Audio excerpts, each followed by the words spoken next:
តើគួរធ្វើចម្រៀងបែបណាដើម្បីឲ្យមានអ្នកស្ដាប់និងទទួលបាន stream ដើម្បីអាចរកប្រាក់ចំណូលបានអំពីការធ្វើចម្រៀងជាមួយនឹងក្រុមហ៊ុនកម្មសិទ្ធិបញ្ញាផ្សេងៗដូចជា DistroKid, Amuse ឬក៏បាទ Ditto, TuneCore អីជាដើមអញ្ចឹងនៅក្នុងវីដេអូនេះខ្ញុំមិនមែនជាគ្រូជោគជ័យឬក៏ជាអីនោះទេបងប្អូនណាគឺគ្រាន់តែខ្ញុំបាទយកជាបទពិសោធន៍ផ្ទាល់ខ្លួនរបស់ខ្ញុំបន្តិចបន្តួចដើម្បីចែករំលែកក៏ដូចជាបាទបង្ហាញទៅកាន់បងប្អូនថ្មីៗដែលគាត់ចាប់ផ្ដើមធ្វើទៅលើវិស័យមួយនេះបាទជាបាទគេហៅថាផ្លូវមួយដើម្បីឲ្យពួកគាត់យកទៅបំបែកឬក៏ធ្វើជាបាទគេហៅថាផ្លូវរបស់គាត់បន្តដំណើរទៅមុខបន្តទៀត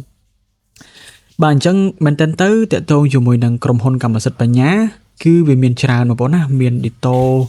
មាន DistroKid មាន Amuse ឬក៏ក្រុមហ៊ុនអីផ្សេងៗជាច្រើនមែនតើអីដែលសំខាន់នោះគឺចម្រៀងរបស់យើងនោះថាតើល្អគ្រប់គ្រាន់ឬក៏ត្រូវចិត្តអ្នកស្ដាប់តែឬអត់ដើម្បីអាចឲ្យមាន view ឬក៏មាន stream បាទមូលហេតុដែលយើងទទួលបាន stream ឬក៏អ្នកស្ដាប់ចម្រៀងរបស់យើងច្រើនគឺមិនមែនមកពីក្រុមហ៊ុនដែលល្អនោះទេបាទអីដែលសំខាន់នោះគឺចម្រៀងរបស់យើងល្អបាទអញ្ចឹងនៅថ្ងៃនេះគឺខ្ញុំនឹងមកចែករំលែកអំពីគន្លឹះមួយចំនួននៅក្នុងបាទអ្វីដែលខ្ញុំខ្លួនឯងផ្ទាល់ជាបទពិសោធន៍នៅក្នុងការធ្វើបទចម្រៀងដោយប្រើប្រាស់ AI នេះបាទសម្រាប់ក្រុមហ៊ុនកម្មសិទ្ធិបញ្ញាបើសិនជាបងប្អូនមានទេពកោសល្យឬក៏មានសមត្ថភាពនៅក្នុងការតែងនិពន្ធឬក៏អាចផលិតចម្រៀងបានដោយខ្លួនឯងគឺល្អមែនទែនបងប្អូនណាយើងអាចសាងប្រាក់ចំណូលជាមួយវាបានយូរអង្វែងក៏ដូចជាអាចមានលទ្ធភាពឬក៏មានសិទ្ធិគ្រប់គ្រាន់នៅក្នុងការស្នើតាក់ទងជាមួយនឹង content ID បាទឬក៏យើងអាចការពារសិទ្ធិពេញលេញលើកាន់ចម្រៀងរបស់យើងបានអញ្ចឹងកុំឲ្យខាតពេលយូរខ្ញុំនឹងប្រាប់អំពីគន្លឹះបាទខ្លះៗដែលខ្ញុំបានធ្វើដោយខ្លួនឯងនេះទៅកាន់បងប្អូនអរគ្នាបាទទី1បើសិនជាបងប្អូនតាំងចិត្តថាចង់សាងប្រាក់ចំណូលជាមួយនឹងការបង្កើតនៅបទចម្រៀង AI ដើម្បីអាប់ឡូតចូលទៅក្នុងក្រុមហ៊ុនកម្មសិទ្ធិបញ្ញាបងប្អូនត្រូវកំណត់គោលដៅច្បាស់លាស់មួយចំនួនសិនដើម្បីយើងបន្តធ្វើវាណាព្រោះកាលណាដែលយើងអត់មានគោលដៅឬក៏មានបាទគេហៅថាផ្លូវមួយដែលត្រូវទៅទេគឺយើងអត់ដឹងថាត្រូវធ្វើអីធ្វើចម្រៀងមិនហើយក្នុងartistមួយសិល្បករមួយគឺយើងមិនត្រូវអាប់ឡូតចម្រៀងច្រើនបែបច្រើនបទចូលទៅក្នុងនោះទេខ្ញុំឧទាហរណ៍ដូចជាយើងផុសបទ set ផងទៅបទ remix អីចឹងវាធ្វើឲ្យ artist របស់យើងនោះវាអត់ unique ឬក៏អត់មានគុណភាពអញ្ចឹងគឺព្យាយាម upload ចម្រៀងប្រភេទតែមួយឲ្យបានច្រើនសិនបាទប្រភេទតែមួយឲ្យបានច្រើនសិនបាទអញ្ចឹងសម្រាប់បទចម្រៀងគឺវាមានច្រើនភាសាមែនតើតែទៅមួយភាសាបងប្អូនអាចជ្រើសរើសភាសាណាមួយដែលបងប្អូនចង់ធ្វើហើយបើសិនជាយើងគ្មានគំនិតនៅក្នុងការដឹងថាតើគួរធ្វើភាសាណាល្អនោះទេបងប្អូនអាចសាកសួរទៅកាន់ AI បានបាទខ្ញុំ recommend AI មួយចំនួនដូចជា ChatGPT បាទអាហ្នឹងក៏ល្អបាទ Gemini Google Gemini ក៏ដូចជា DeepSeek អានេះ free ហើយយើងអាចពិគ្រោះយោបល់វាបានដោយគ្រាន់តែបងប្អូនសួរសំណួរទៅកាន់បាទ AI ទាំងនោះបាទសរសេរជាភាសាខ្មែរក៏បានដោយបងប្អូនសួរថាតើយើងគួរផលិតបទចម្រៀងជាភាសាអ្វីបាទដោយប្រើប្រាស់ AI សម្រាប់ upload ចូលទៅក្នុងកម្មសិទ្ធិបញ្ញាដើម្បីសាងប្រាក់ចំណូលបាទនៅពេលនោះគឺខាង AI នេះគេនឹងផ្ដល់ជម្រើសជាច្រើនបាទហើយនឹងជ្រើសរើសជម្រើសដែលស័ក្តិសមបំផុតសម្រាប់យើងណាវានឹងបង្ហាញមកជាភាសាអ្វីមួយដែលយើងធ្វើទៅអាចនឹងមានប្រជាជននោះអ្នកស្ដាប់ច្រើនណាចំណុចទី1នោះគឺបងប្អូនជ្រើសរើសភាសានៃចម្រៀងបាទភាសាអង់គ្លេសគឺល្អមែនទែនយើងធ្វើទៅ revival បានន័យថាយើងអ្នកស្ដាប់ទូទាំងពិភពលោកតែម្ដងបាទបើសិនជាបងប្អូនធ្វើភាសាបារាំងឬក៏ភាសាអេស្ប៉ាញអីចឹងទៅគឺច្បាស់ណាស់មានតែអ្នកចេះភាសាបារាំងឬក៏អេស្ប៉ាញនោះទេដែលជាអ្នកស្ដាប់បាទជនជាតិផ្សេងគឺគាត់ស្ដាប់ដែរតែគាត់មិនស្ដាប់ច្រើនជាងជនជាតិកំណើតភាសាកំណើតរបស់គេទេបាទអញ្ចឹងចំណុចទី1បងប្អូនត្រូវសួរ AI បញ្ជាក់ឲ្យច្បាស់បាទបន្ទាប់ពីយើងជ្រើសរើសភាសាបានថាយើងធ្វើភាសាអីមួយហើយអញ្ចឹងយើងត្រូវសួរ AI បន្តទៀតនៅភាសាដែលយើងចង់ធ្វើណាខ្ញុំឧទាហរណ៍ថាឥឡូវយើងរើសបានភាសាអង់គ្លេសអញ្ចឹងបងប្អូនសួរទៅកាន់ AI ថាតើភាសាអង់គ្លេសនេះគួរធ្វើចម្រៀងប្រភេទបែបណាទើបឆាប់ទទួលបានមានអ្នកស្ដាប់បាទមានអ្នក stream អីចឹងទៅដល់ពេលនោះបាទ AI នឹងធ្វើការឆ្លើយជាប្រភេទនៃចម្រៀងខ្ញុំឧទាហរណ៍ដូចជាប្រភេទ pop R&B ប្រភេទ rock ប្រភេទអីចឹងទៅ បាទអញ្ចឹងយើងសួរចំណុចខ្លាំងខ្លឹមតែម្ដងសួរទៅកាន់ AI ថាតើបទចម្រៀងជាភាសាអង់គ្លេសបាទប្រភេទអ្វីឬក៏ style អ្វីដែលបាទមនុស្សភាគច្រើនចូលចិត្តស្ដាប់អញ្ចឹងទៅគឺវានឹង recommend បាទចង្វាក់ឬក៏ប្រភេទនៃចម្រៀងដែលមនុស្សពេញនិយមស្ដាប់ច្រើនជាភាសាអង់គ្លេសបាទឃើញទេបងប្អូននេះគឺជាចំណុចទី2ដែលយើងបានធ្វើអញ្ចឹងបន្ទាប់ពីយើងបានដឹងអំពីប្រភេទនៃចម្រៀងបានន័យថាឧទាហរណ៍ថាវារើសឲ្យជា list មកអញ្ចឹងទៅបងប្អូនអាចរើសមួយក្នុងចំណោមហ្នឹងមកឧទាហរណ៍ថារើសប្រភេទបែបrap ចុះខ្ញុំឧទាហរណ៍ណាឧទាហរណ៍ថា rap អញ្ចឹងទៅអញ្ចឹងបងប្អូនប្រាប់ AI ថាខ្ញុំចង់បង្កើតបទចម្រៀងបែប rap ជាភាសាអង់គ្លេសហើយបាទបទដែលមានគុណភាពបាទហើយជាបទដែលមានអត្ថន័យគ្រប់គ្រាន់និងជាបទដែលសរសេរអត្ថបទចម្រៀងដោយមនុស្សបង្កើតពិតៗ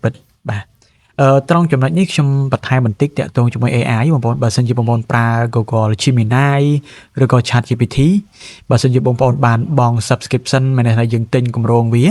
គឺវាឆ្លើយតបមកយើងវិញបានល្អមានន័យថាវាឆ្លើយពេញលេញក៏ដូចជាមានន័យគ្រប់គ្រាន់ក៏ដូចជាវាស្រាវជ្រាវអស់លទ្ធភាពរបស់វាប៉ុន្តែបើបងប្អូនប្រើគម្រោង free អានោះគឺការឆ្លើយវាគឺវាតាមកម្រិតនៃភាព free របស់វាហ្នឹងបាទអញ្ចឹងទៅបើសិនជាបងប្អូនធ្វើដំបូងទៀតខ្ញុំណែនាំឲ្យប្រើ free សិនចុះបាទហើយយើងធ្វើចម្រៀងមួយបទពីរបទអីសិនទៅបាទដើម្បីកុំឲ្យកាលណាដែលយើងធ្វើចម្រៀងច្រើនបទគឺរបស់ free ឧទាហរណ៍ជា ChatGPT ឬក៏ Google Gemini នោះគឺវាឆ្លើយអត់បានល្អទេបាទវានឹងមាន limit ដែរអញ្ចឹងបងប្អូនជ្រើសចម្រៀងប្រភេទហ្នឹងមកបាទឲ្យវាធ្វើណាសរសេរមកសុំបង្កើតបទប្រភេទ rap ជាភាសាអង់គ្លេសបាទណាសរសេរអត្ថបទចម្រៀងដូចទៅនឹងបាទមនុស្សជាអ្នកសរសេរហើយកុំចម្លងស្នាដៃរបស់សិល្បករផ្សេងណាអញ្ចឹងវានឹងធ្វើបទចម្រៀងទាំងបាទ lyric អត្ថបទចម្រៀងទាំងសាច់ភ្លេងគឺវាបង្កើតថ្មី original ឲ្យយើងតែម្ដងបាទហើយបងប្អូនអាចយកចម្រៀងនោះមកប្រើប្រាស់បានដើម្បីអាប់ឡូតចូលទៅក្នុងក្រុមហ៊ុនកម្មសិទ្ធិបញ្ញាបាទអញ្ចឹងបងប្អូនត្រូវដឹងចំណុចបន្តិចចឹងប៉ុន្តែសម្រាប់ខ្ញុំអត់ធ្វើបទភាសាអង់គ្លេសទេបងប្អូនណាខ្ញុំធ្វើប្រាប់ឲ្យត្រង់ទៅខ្ញុំធ្វើភាសាអេស្ប៉ាញហើយដោយសារតែជនជាតិអេស្ប៉ាញគឺចូលចិត្តស្ដាប់ចម្រៀងច្រើនមែនតើហើយបន្ទាប់ពីបងប្អូនសួរវានាំវារួចរាល់អញ្ចឹងទៅបងប្អូនកុំភ្លេចបញ្ជាក់ប្រាប់ថាបាទចម្រៀងដែលបងប្អូនចង់បង្កើតនោះគឺក្នុងគោលបំណងយកទៅ generate នៅក្នុង app ដែលបងប្អូនប្រើជាឧទាហរណ៍ដូចជា Suno ឬក៏បាទ app មួយចំនួនផ្សេងទៀតចាំបងប្អូនអាចធ្វើតាមនឹងទៅហើយវានឹងបង្កើតបទចម្រៀងទៅតាមទីផ្សារដែលបាទមនុស្សជាច្រើនចង់ស្ដាប់ណាហើយនេះគឺបង្កើតទៅវានឹងធ្វើឲ្យឱកាសនៃទទួលបានការអ្នកស្ដាប់អ្នក stream នឹងវាខ្ពស់ជាងចម្រៀងដែលយើងបង្កើតឡើងដោយយើងចេះតែគិតលេងចេញពីខួរក្បាលរបស់យើងណាឃើញតែគេធ្វើបទ set យើង set គេឯងអញ្ចឹងទៅវាអត់ត្រូវទីផ្សារអត់មានអ្នកស្ដាប់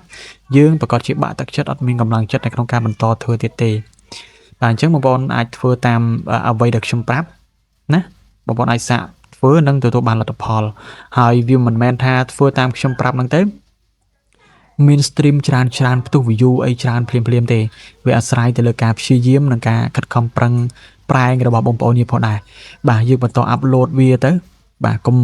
upload វាច្រើនពេកអញ្ចឹងណាបាទអានេះគឺជា technique នៅក្នុងការធ្វើចម្រៀងរបស់ខ្ញុំបាទគឺខ្លីប៉ុណ្ណឹងសាមញ្ញមួយទេបងប្អូនអាចយកទៅធ្វើបានហើយយើងព្យាយាមសួរ AI ឲ្យអស់លទ្ធភាពបាទអស់លទ្ធភាពហើយបងប្អូនអាចយកទៅធ្វើបានហើយបើសិនជាមានចម្ងល់អីអាច comment នៅខាងក្រោមវីដេអូរបស់ខ្ញុំបានហើយជាបន្តទៅទៀតខ្ញុំនឹងបន្ត update នៅបើកន្លឹះមួយចំនួនបន្ថែមទៀតទាក់ទងជាមួយនឹងការបង្កើតបទចម្រៀងដើម្បី upload ចូលទៅក្នុងក្រុមហ៊ុនកម្មសិទ្ធិបញ្ញាហើយបាទដោយដែលបងប្អូនបានឃើញនេះគឺជារូបភាពបាទ result ដែលខ្ញុំបានកំពុងតែធ្វើទាក់ទងជាមួយនឹងក្រុមហ៊ុនមួយចំនួនបាទរាល់ថ្ងៃខ្ញុំធ្វើទាក់ទងជាមួយនឹងក្រុមហ៊ុន Amuse បាទក្រុមហ៊ុន DistroKid បាទ DistroKid មួយរយៈនេះគឺមានបញ្ហាបន្តិចដោយសារតែយើង upload ចម្រៀងទៅគឺខាងក្រុមហ៊ុនគេអត់ទទួលចម្រៀងទេហើយមិនទទួលក៏មិនប្រាប់គឺវានៅតែចេញពណ៌លឿងរហូតអញ្ចឹងណាបងប្អូនខ្ញុំក៏អត់ដឹងថាយ៉ាងម៉េចដែរបាទតើតងជាមួយនឹង account DistroKid នេះខ្ញុំមាន3 account 2 account គឺត្រូវបាន upload ចម្រៀងអត់ចូលទេហើយ account មួយទៀតគឺនឹង upload ចម្រៀងបានធម្មតាហើយក្រៅពីហ្នឹងគឺខ្ញុំមាន account Fresh Tone មួយ account ហើយនឹង Amuse មួយ account ដែរគឺខ្ញុំធ្វើច្រើនបងប្អូនណាខ្ញុំធ្វើច្រើន គឺខ្ញុំអត់មាន original ចម្រៀងទេគឺខ្ញុំចម្រៀង generate ពី Suno បាទយកទៅ upload download វាមកយកមកកែបន្ថែមនៅលើក្រុមហ៊ុនអធិស្ឋានបាទកែបន្ថែមនៅលើបាទកម្មវិធី FL Studio ឬក៏បងប្អូនមាន tool អីហ្នឹងគឺយើងអាចយកមកកែបន្ថែមដើម្បីឲ្យចម្រៀងវាមានគុណភាពជាងមុនអញ្ចឹងទៅបាទបងប្អូនវីដេអូមួយនេះគឺមានតែប៉ុណ្្នេះទេសង្ឃឹមថាជាបាទគន្លឹះបន្តិចបន្តួចដើម្បីឲ្យបងប្អូនយកទៅបាទពិចារណាក៏ដូចជាអាចបំបែកទៅជាបាទគំនិតនៅក្នុងការបង្កើតបទចម្រៀងអ្វីមួយដែលបងប្អូនចង់ធ្វើហើយវាឆាប់ទទួលបាន stream ជាជាងបាទចម្រៀងដែលយើងធ្វើតាមគ្នាដែលអត់មានគោលដៅច្បាស់លាស់បាទអរគុណច្រើនបងប្អូនគ្នាហើយខ្ញុំនឹងបន្តបាទធ្វើវីដេអូបន្ថែមទៀតទាក់ទងជាមួយនឹងការអាប់ដេតផ្សេងៗជំរាបលា